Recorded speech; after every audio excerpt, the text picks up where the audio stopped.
इस समय हम सूरत में हैं और आज हमारे बीच हैं श्री मुकेश भाई पटेल, जो कि भारतीय किसान संघ सूरत के जिला प्रमुख हैं। साथ ही साथ उनके अन्य भी पद हैं। बहुत सारी बातें हम उनसे करेंगे। हम जानना चाहेंगे कि जिस तरीके से आज भारतीय संस्कृति के ऊपर प्रहार हो रहे हैं, क्या लगता है आपको?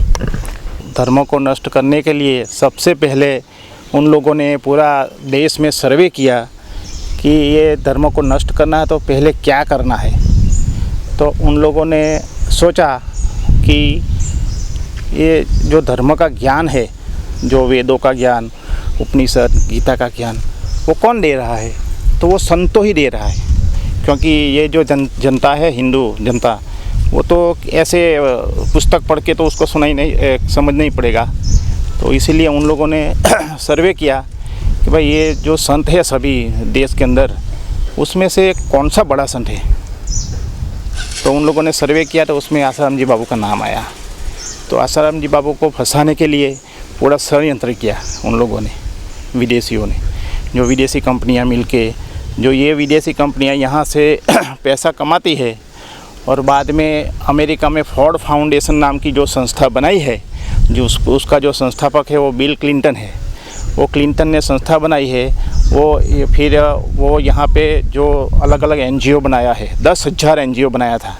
वो कांग्रेस आईबी की रिपोर्ट में आपको बता दूं, आईबी की रिपोर्ट के अनुसार 21,000 ऐसे एनजीओज हैं जो भारत में धर्मांतरण के लिए काम, हाँ, धर्मांतरण के लिए ये जो कार्य कर रहे हैं, उसके खिलाफ आसाराम जी बापू उसके खिलाफ थे।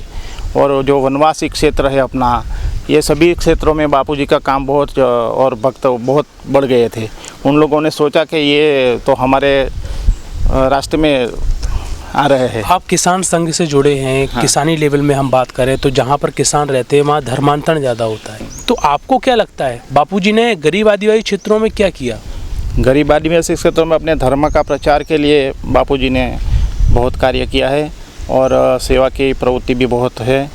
पूरे देश के अंदर सभी तहसील में हमारे भक्त शिष्य, बापूजी के शिष्य सब इकट्ठा होकर हम वनवासी क्षेत्र में भी जाते हैं और सेवा के कार्य करते हैं उधर, और धर्म के प्रचार में हम करते हैं। ये जो षड्यंत्र कहाँ से शुरू हुआ मैं आपको बताऊं तो आज से 2-3 साल पहले कुछ टीवी में बहुत आया था कि दिल्ली में एक लड़की के ऊपर बलात्कार हुआ था और 15-20 दिन तक ये सब चैनल वाला बहुत प्रचार किया उन लोगों ने।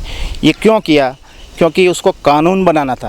पहले दिल्ली में कांग्रेस की गवर्नमेंट थी, उसको कानून बनाना था कि भाई कोई भी लड़की या कोई भी महिला पुलिस स्टेशन में जाए और वो बोले कि भाई मुझे ऐसा हुआ है, मेरे साथ छेड़ती हुई है, ऐसा हुआ है, तो उसको उसकी एफआईआर लिख देता है और जिसका नाम देती है उसको पकड़ के अंदर करने। ऐसा कानून पहले बनाना था उन लोगों को। तो उन्होंने हाँ, ये प्रोसेस पहले किया।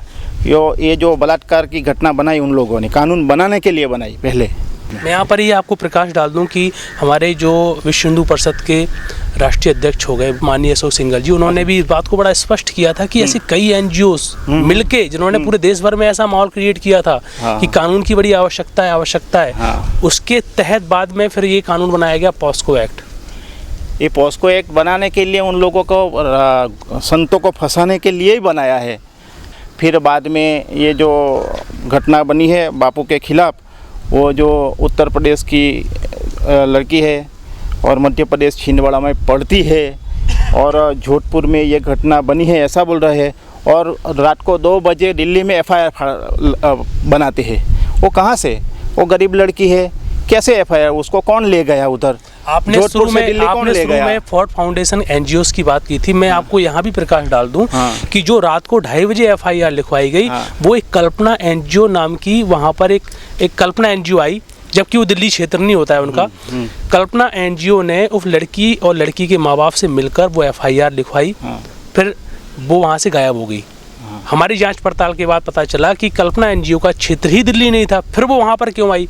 तो इसमें एनजीओ की भूमिका एक दिख रही है आपको, क्या लगता है आपने? हाँ, तो ये पूरा षड्यंत्र ही है। एनजीओ ही सब काम कर रहे हैं ऐसे, अपने धर्म को तोड़ने के लिए, नष्ट करने के लिए, संतों को बदनाम करने के लिए, सब एनजीओ ही लगा है। अच्छा, भारत के आम जनता को आप अभी क्या संदेश देना चाहेंगे प्रभुत्व वर्ग को जो गुमराह हुआ है मीडिया से? तो संत आसाराम जी बापू के विषय में आप क्या समाज को संदेश देना चाहेंगे? समाज को ऐसा संदेश है मेरा कि भाई ये जो भारत के सभी संत हैं वो अपने भगवान के बराबर है, वो कभी गलत कार्य करते ही नहीं। और ये जो मीडिया ने सब प्रचार कुप्रचार कर दिया है और उसके खिलाफ कार्यवाही होनी चाहिए, ऐसा सोचना है मेरे को, सभी आम जनता को, कि भाई अपने संतों को क्यों हुआ है ऐसे। तो विधर्म के जो क्रिश्चियन पादरी है और मौलवी है, ये लोगों को क्यों नहीं आता अपने अखबार में या टीवी चैनल में? ये हिंदू संतों का ही क्यों आता है? हिंदू संतों का ही क्यों आता है? कि भाई ये देश में जो धर्म है उसको नष्ट करना है। हज़ारों साल से मुग़ल आए, अंग्रेज आए, फिर भी अपनी संस्कृति, अपना धर्म टूटा नहीं और ख़त्म नहीं हुआ। तो उन लोगों ने पूरा षड्यंत्र बनाया ये कि पहले कहाँ से शुरू करें, तो ये संतों को पहले बदनाम करो। इसीलिए वो संतों के पास जो शिष्य, ये जो लोग आते हैं, उसको ज्ञान मिलना बंद हो जाए। जो वेदों का ज्ञान है, उपनिषद का ज्ञान है, गीता का ज्ञान है, वो ज्ञान मिलना बंद हो जाए। फिर मिलेगा नहीं ज्ञान तो ये अभी जो जनरेशन है उसकी जो उसके बाद की जो जनरेशन आएगी उसको बिल्कुल नहीं होगा, तो वो इजीली क्रिश्चियन बन जाएगा। उन लोगों का पूरा प्लान है कि 50 साल के 100 साल में ये देश में हिंदू संस्कृति ख़त्म हो जानी चाहिए और अपना क्रिश्चियन धर्म आ जाना चाहिए। ऐसा पूरा षड्यंत्र बनाया है। बहुत बहुत धन्यवाद जिस तरीके से आपने पूरा षड्यंत्र का विश्लेषण किया। यहाँ पर बहुत सारी भूमिकाएं स्पष्ट हुई।